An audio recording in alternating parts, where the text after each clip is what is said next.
than 4 or 8 years ago, is something that is not a luxury that a lot of people can No, afford. they don't. But then I would just say this: that there are people out there that are doing the work, that Yeah. are, finding out from City Hall what's going on and speaking up, just to give people that 5 to 10 second time to explain what is happening and for you to take that in.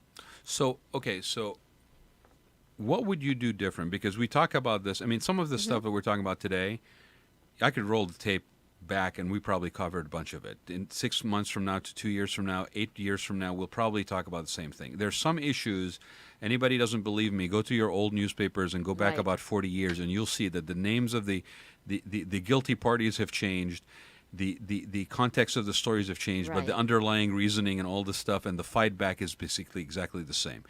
So what would you do? Because you said the city needs to lead. Hmm. The leadership needs to lead. Now, if I ask somebody who's sitting on city council right now, they say, "Oh, we're doing it."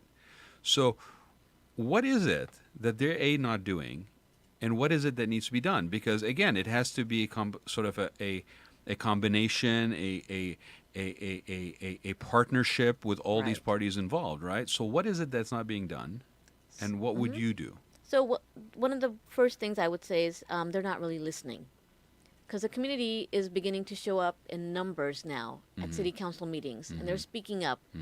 And I don't feel that they feel that they're being heard. And so we need council members that are listening and are taking that to heart, and as they're making decisions, taking that into account. Any particular examples recently that you can mention So where right you now, feel that they weren't listening? right now, I'll share with you the one of the most controversial issues with the Veteran Cemetery in Irvine. Okay. Right, That's in the Great Park, right? That was promised in the Great Park? adjacent to the Great Adjacent Park, Great Park, right? okay. And so people were going back and forth on the locations, and the developer came in and offered this land at the Strawberry Fields, good clean land, ready to build on.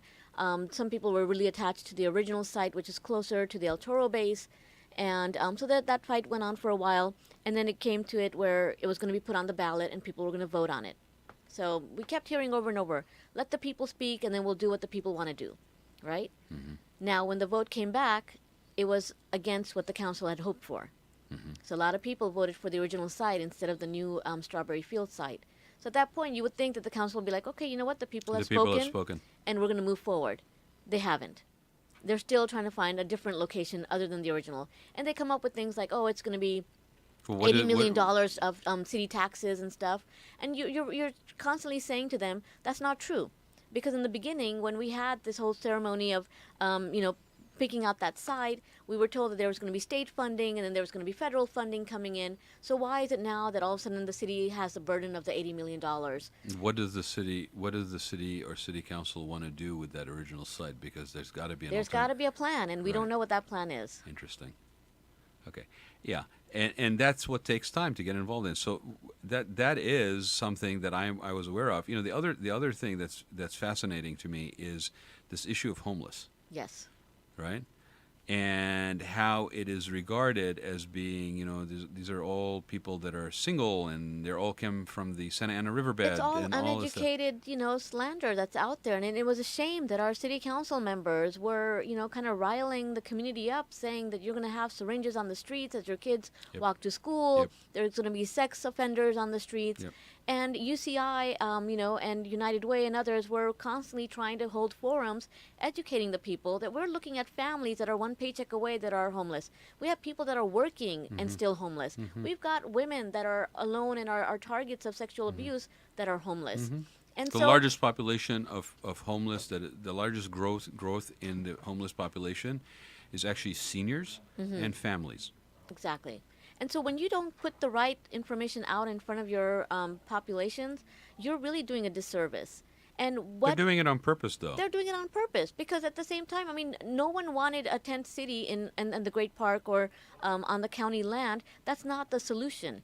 The solution is working with your community partners and coming up with a plan to get people into some sort of housing. There wouldn't have been a discussion about tent cities if the supervisors of Orange County actually spent the almost $230 million that they had set aside for the homeless issue rather than burying it because they didn't want to basically deal with a controversial issue. Leadership means dealing with controversial issues, ladies and gentlemen. Okay, if you're not ready to do that, guess what? Leave the chair because I'm sick and tired of voting for you. Well said, Rod. I mean, and at this point, what happened in Irvine was a group was created that was like No Tent City in Irvine, had about 6,000 residents in that Facebook group. And I joined in because I wanted to hear what people were saying and give them an opportunity to go to different forums and learn what was actually happening. What did you find out? I got blocked from that group, and I was basically labeled as someone that wanted the homeless population to be running around wild in our city. Because it was a group that seemed to be benevolent and interested in a solution, when in fact all it was basically reaffirming a pre-existing bias that had an agenda behind it. It's the same as these organizations that are being set up to basically be housed by people that are assigned by elected officials, and they're basically the buffer to, because these people that are assigned are not subject to voter removal. And so they're sitting there and they're writing these letters and signing them as if they are some sort of like formalized authority, pillar of the community, but it is a friggin' cover page with a nice logo, an impressive name, and all that letter's supposed to do is rubber stamp somebody's decision to pursue something that the people don't necessarily want. So we need people that are problem solvers, not problem creators. Well, yeah, I mean, the problems are going to happen. Anybody in Orange County that thinks the homeless problem is the sky is falling and Chicken Little and oh my God, the world is ending, go Google homeless in the United States and find out for yourself that the issue of homelessness has been around as long as the United States has been around, like every other country. What you choose to do it, and homelessness has multiple layers. Like I said, the largest growth in population is the senior community, like elderly that are homeless, becoming homeless, one step away from a medical cost that they can't afford that kicks them out of the house. Okay. The families, not individual drug addicts that everybody's talking about. I'm not saying that isn't part of the population, but you can't just brushstroke everybody the same way. You're never going to find a solution that way. Right. And we're not saying that there aren't people that have drug issues and mental issues. Sure they do, and we do need wraparound support services Homeless for them. shelters should have those services as part of the offering, yes. But we can't lump everyone into one bucket and say, veterans with PTSD, are we calling those guys drug addicts and sex offenders too? I mean, and while we're wrapping ourselves in the flag for 4th of July, I mean, okay. So I know we're going to run out of time, but I want people to know how to get hold of you. So how do they get hold of you? How can they participate? How do they get involved? Wonderful. Yes, they can go to my website. It's electfarrah.org, and reach me on Facebook. It's Farrah for Irvine. And I'm pretty accessible. I mean, my phone number's out there. My email is out there. How can people help? Right now, what I need are people that are willing to knock on those doors, talk to people, and inform them of who's running and why, what are the platforms that we're running on. I need people to make phone calls to people that they know in Irvine, and really just get the word out, because this isn't a big money campaign. This is a people-to-people campaign. What are you looking to do this time around, based on what you learned the first time around? Definitely have a little bit of a pocket, some pocket change at the end of the campaign, because I'm expecting there to be negative mailers again. Unfortunately, it costs money.